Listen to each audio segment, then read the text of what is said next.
various articles of furniture.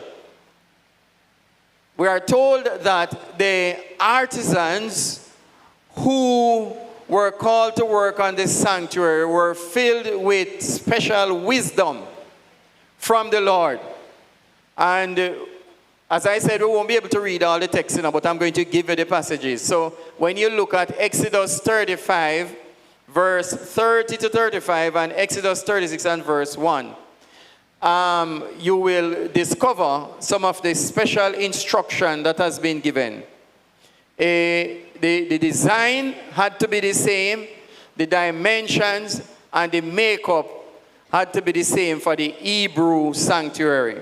And this, of course, was done while they were going through the wilderness, while they started their journey. Dr. Barnes is there. You have to go to the mic. Yes, one of the things always tripped me up. I mean, God is everywhere. God is in here. God is outside here. God is everywhere. So why is it that God is saying, make me a sanctuary that I may dwell among them? And the answer to that is, before the fall of man, the Bible tells us or gives us or alludes to that Adam and Eve were in the very present walking with God. And they were in the presence of God's Shekinah glory. But after the fall, they were cast out of Eden. And then the Bible in Isaiah 59 verse 2 rather says that, for your iniquities have separated between you and your God. Right? So in a sense, we can't have this kind of closeness to God in terms of, because of the sin. But here it is now, God is saying, my Shekinah glory is going to come down in that sanctuary, in your very, very presence. And by that, God is saying, listen, I am going to dwell with you, my Shekinah glory. Though veiled by the curtains, it is going to be close within your midst. And it's the same glory that we are going to be held, veiled by the flesh, when Jesus himself comes. All right. Thank you. Of course, we are going to get to that point where we look a little deeper into that as well, God's presence in the sanctuary. Go ahead, Amen. Sister Dean. Elder, I just wanted you to read the two first Bible verses that you give to set the foundation. Because as believers, we have to be conscious of where the instruction came from. You did say the text, but I think to set the foundation, you should read that particular one. Which one do you want to read? Exodus 25, verse 9 and verse 40. 9 says, according to all that I shew thee, after the pattern of the tabernacle, and the pattern of all the instruments thereof, even so shall he make it. The Lord is speaking.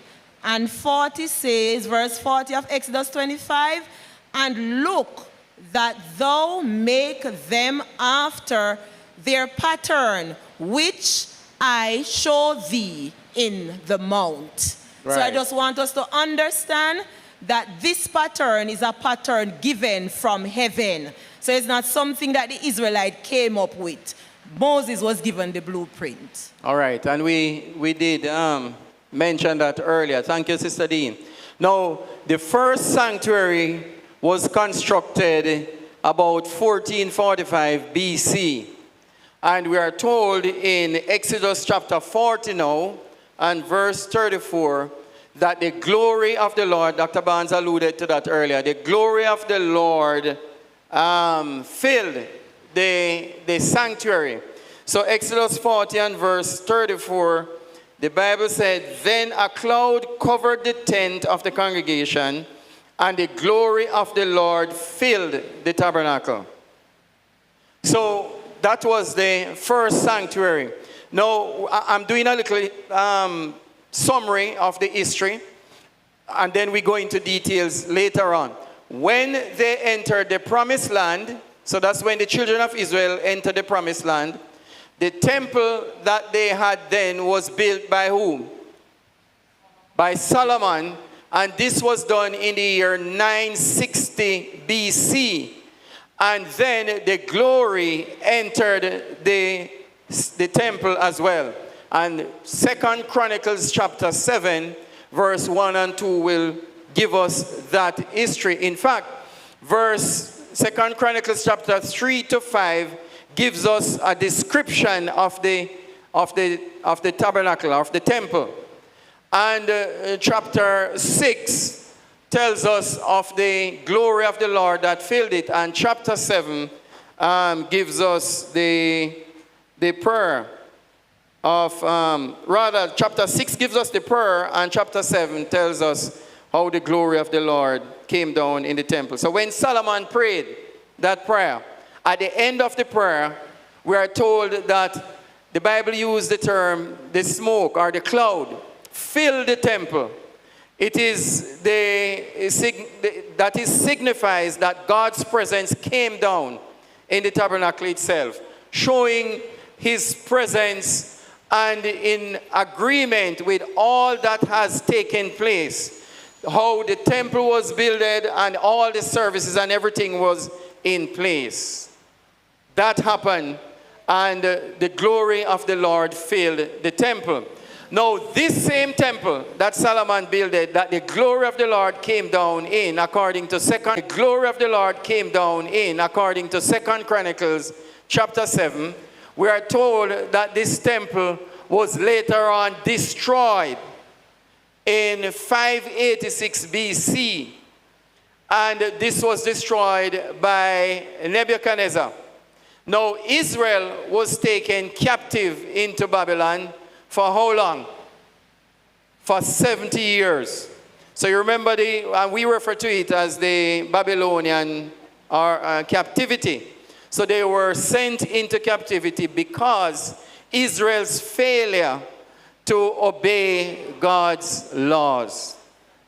So they broke the covenant that God had set with them. And because of that, they were enslaved into Babylon for 70 years. Now, after their captivity, the temple was rebuilt in about 515 BC. And let's look at the text for this one. I'm going to be looking at the text. Haggai 2, verse 6 to 9. Somebody can find that and read it for me. In Haggai chapter 2, verse 6 to 9.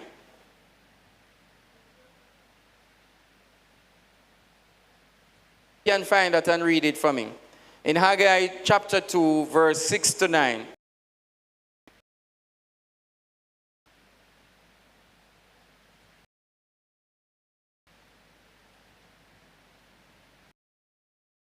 Anybody found that?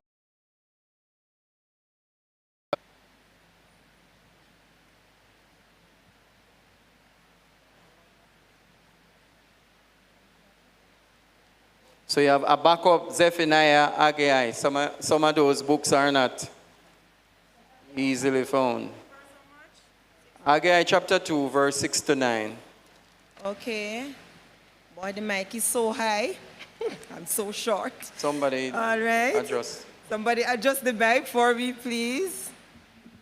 Thank you. So Haggai chapter 2 from verse 6 to 9 says, "For thus saith the Lord," thank you, Brother Mitchell. "For thus saith the Lord of hosts,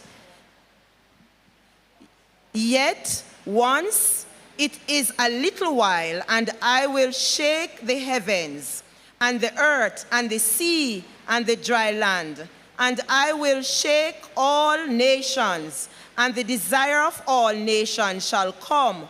And I will fill this house with glory, saith the Lord of hosts. The silver is mine, and the gold is mine, saith the Lord of hosts.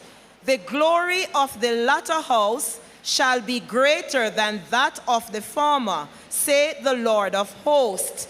In this place will I give peace, saith the Lord of hosts." All right, so there is something interesting about the text. The glory of the latter house shall be greater than the former. Now, I want us to note that the temple that Solomon builded was the most beautiful temple ever built on planet Earth.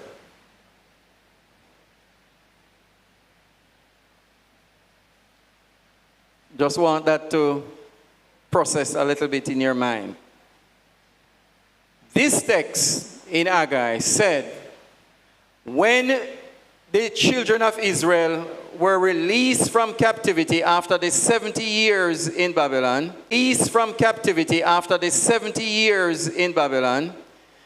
that the temple would have been rebuilded.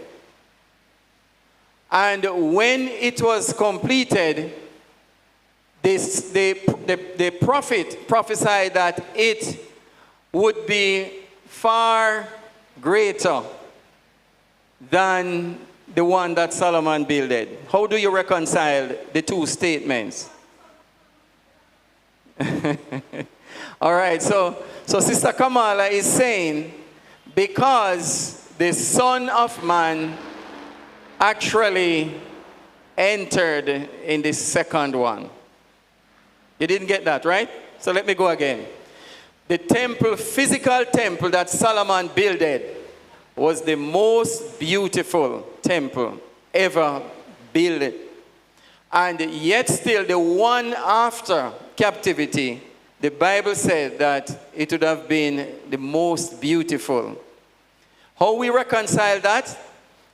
Christ would have walked into the second temple. And although his glory was veiled, it would have received the most honor that has ever given anywhere in any temple prior and after. Yes, Dr. Barnes? Yes, and it speaks to our frailty and how we tend to be going after things such as silver and gold. Mm-hmm. Here it is that the Temple of Solomon had a lot of gold and a lot of silver. So when you look from it from afar, it would look very glorious. And God is here admonishing them and say, listen, don't worry about what you're seeing, because all the gold of the earth is mine. Every aspect of it that himself was going to come into that temple. Right, right. So although his glory was veiled, right? Yet still, it was the temple that he walked in, the most beautiful of them all. Sister? Yes, I just listened to Dr. Barnes and what you have just said. And it's very humbling. The verse that came to me was vessel, because we're coming to that. We're going to get to that. Okay. We're going to get to that. So, yes, go ahead. So what's is that humility in our to be too caught up in the materialism, as it were, but I know you will get to it, but to honor God as we move through with our service, with everything. And I'm sure, I don't want to go too deep because I'm sure Elder Whiteley is going to touch that. Yes. I know you're all good Bible students, but some of you are running ahead of my script. All right. So we're looking at the history of the temple, right? So we're looking at the tabernacle that was set up, and we're going to come back to details of it. Tabernacle that was set up in the wilderness, and then that moved to the temple that Solomon builded. It was destroyed, and then it was rebuilt, and that was the one that Christ walked in. Of course, that one that Christ walked in had also some work done on it from Herod himself. So Herod the Great also did some remedial work by enlarging that second temple area. And it took him approximately 46 years to accomplish that work. Which is why when Jesus said to them that destroy this temple and I raise it up in 3 days, they thought that he was referring to the physical temple, because they knew that Herod took 46 years, and the Jews said that 46 years it took us to build this temple, and you going to destroy it and build it back in 3 days? But he was making reference to himself, his body. So we see here that the temple move on. Of course, this same temple was again destroyed by the Roman army under the leadership of Tiberius in the year AD 70. So 70 years after Christ came, the temple was again destroyed.